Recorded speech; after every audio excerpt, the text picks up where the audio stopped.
హైదరాబాద్లోని సంధ్య థియేటర్ ఘటనను పుష్ప 2 చిత్ర యూనిట్ సరిగ్గా డీల్ చేయలేదు.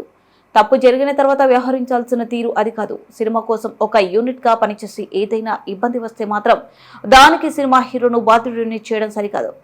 అనవసరంగా గోటితో పోయే దాన్ని గొడ్డలి వరకు తెచ్చుకున్నారు. ఈ అంశంలో తెలంగాణ ముఖ్యమంత్రి రేవంత్ రెడ్డిని తప్పు పట్టాల్సిన అవసరం లేదు. ఆయన ప్రజల విషయంలో ఎలా వ్యవహరించాలో అలా వ్యవహరించారు. తెలంగాణ సీఎం ఈ సినిమాకు ఎంతో అండగా నిలబడ్డారు. ఆయన ఏమీ జగన్లా వ్యవహరించలేదే అని ఉప ముఖ్యమంత్రి పవన్ కళ్యాణ్ అన్నారు. తన సోదరుడు నాగబాబుకు మంత్రి పదవి ఇవ్వడాన్ని పూర్తిగా సమర్థించుకున్నారు. పార్టీ కోసం నాలాగే ఆయన పనిచేశారు.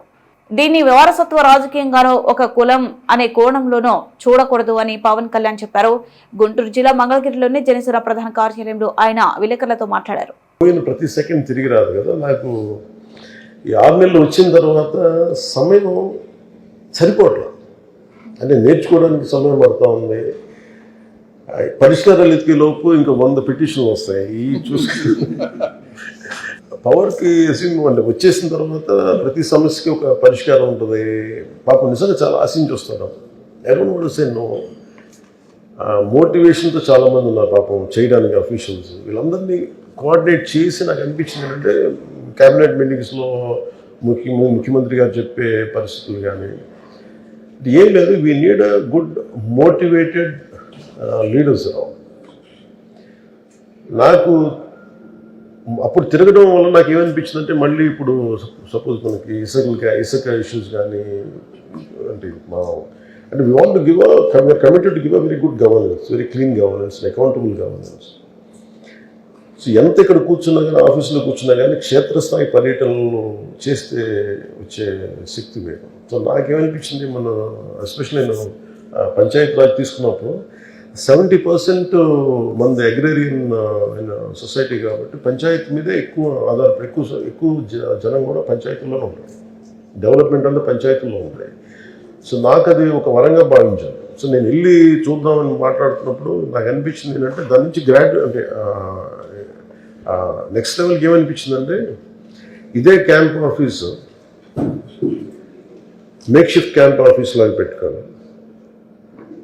I want to visit each and every district. అంటే ఉదాహరణకి మన కడప వెళ్ళాను. మన కడప ఇదివరకు కార్యకర్తల కోసం వెళ్ళేవాళ్ళం, లేదంటే ఏదైనా సమస్య ఉందని వెళ్ళేవాళ్ళం.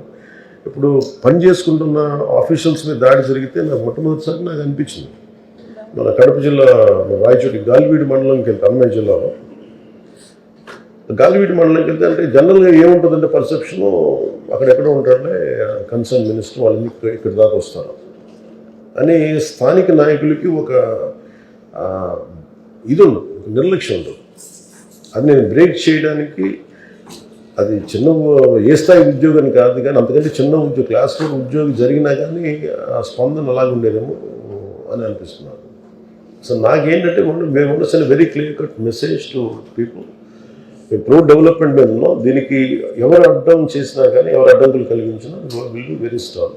దట్టు మీరు అందరూ కొన్నిసార్లు రాలేరు. కొన్ని క్షేత్రస్థాయిలో ఒకసారి ఏమైపోద్దంటే దూరంగా ఉండిపోయి ఆ మైక్రో లెవెల్లో ఉన్న సమస్యలు అర్థం కావు. ఒకసారి ఎంతసేపు అధికారులు చెప్పిందో లేదంటే 3rd 4th పర్సన్ వ్యక్తులు చెప్పిందో అర్థం అవుతుంది. కానీ ఒకసారి మనం ప్రత్యేకించి ఉదాహరణకి నేను మొన్న అరకు మన